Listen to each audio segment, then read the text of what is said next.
You're watching TVC Breakfast. Let's head now to the streets of Port Harcourt in Rivers State to get the views of newspaper readers to trending stories in Nigeria at this time. Of course, TVC's correspondent Uche Okoro is our guide. Good morning, Uche. Over to you. Good morning. Thank you for coming to Port Harcourt this morning. Let me just get let me go straight to business and talk to a number of persons who are here. Quite a number of them who want to air their views, so I want to give them enough time to do so. Good morning. I know him. He's Ezenwa.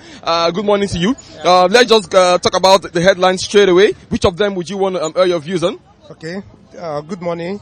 Daily Sun: anxiety mounts as Nigerians' debt service lies deeper. Front page headline here says IPOB Kanu's family rejoice over UN intervention. But this morning, Ezenwa wants to talk about the headline at the top right corner: anxiety mounts as Nigeria's debt service slides deeper. Go ahead, my brother. Good morning once again. Cannot Ezenwa. Okay. Yeah. So, obviously, this is actually a sardonic situation that we've seen ourselves today in Nigeria. A very sinister one concerning the debt service and the borrowing. Because I'm not against the idea of a borrowing. Yes, we borrow. Even statistically speaking, when you look at borrowing, you see that when you talk about highest indebted countries in the world, the amount of developed or civilized countries in the world, you have United States at the top of the chart as one of the highest indebted countries in the world. Then you have France and some other big countries. I want you to hit the nail on the head. Okay. Go ahead. Okay. Now you have some civilized and developed countries. Now the question is, why are we borrowing? Because in the case of Nigeria, you see over the years, from 1999 to 2015 of PDP leadership in Nigeria, they borrowed. And within 2015 to 2022, you see that the APC, they borrowed far more than PDP borrowed within the space of 15 years. So what we should be talking about this time around is that even when we want to borrow, are we borrowing for consumption? Are we borrowing to develop a system? Okay. Are we borrowing to involve to produce? You mean? Yes. All right. To involve the spirit of what we call the productivity. Okay, just hold on. I'll come back to you. I think we get your point. PDP challenges Tinubu again. APC says Ashiwaju'll will for Atiku. The Punch newspaper: PDP challenges Tinubu again, while the APC says Ashiwaju'll will floor Atiku. Go ahead, sir. Very well.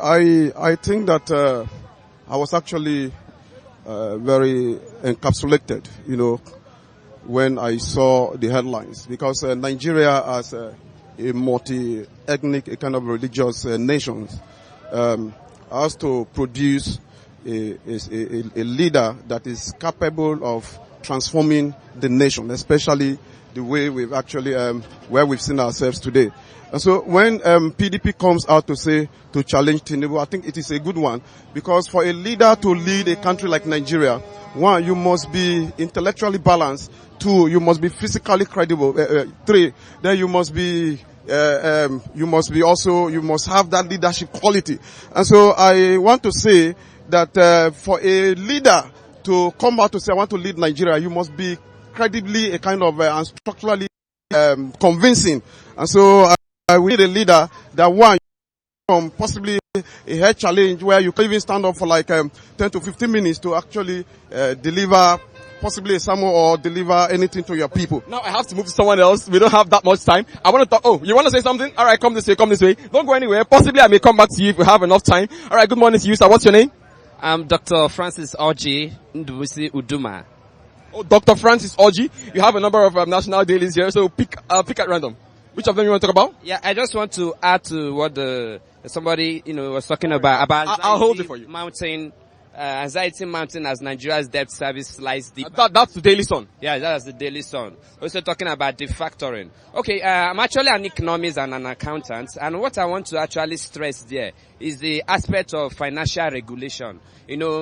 Assuming that funds being borrowed, they are being scrutinized in terms of how they are being used, and the process of actually acquiring such a fund justified in form of a kind of a zero-based budgeting, where you have to give an accurate justification of what the money will be used for, and then there will be a compliance audit to establish the fact that the purpose of which that such a fund was borrowed has actually been used as actually justified initially. That will go a long way in making us to be an investment-based economy, because most times, most of this money is being borrowed. You see, those funds being used to maybe refurbish the National Assembly, to increase people's salary. All those things are recurrent. Okay, so Doc, you're just like my friend Onyeka, right?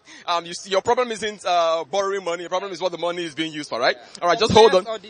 Compliance audit hasn't been done. All right, let me just take the Vanguard newspaper here before I possibly go back to my friends here.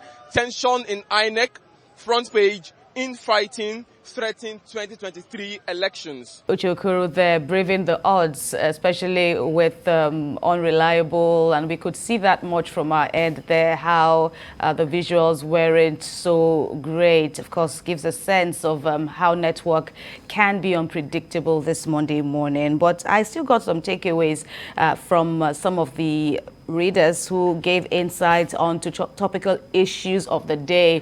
And the first one that one of them said was about the issue of borrowing by the federal government and where that has left us. Of course, when you talk about borrowing, it comes down now to the very intricate issue of debt servicing, and that has left Nigeria in a rather precarious issue. You asked our guest earlier, Mr. Chikechude, now about is Nigeria indeed broke? Of course, even the government of the day has been dancing around the issue. Some saying categorically it is, but I think the government, understandably and not surprisingly, hitting on the head that it isn't broke, even though there were some woes that it acknowledged at the beginning of the year. Crucial trillions of naira that we could have gotten, a substantial amount, talking about estimates of revenue projection. We didn't get the crucial naira that would have helped our reserves in the country. But the government is still optimistic against more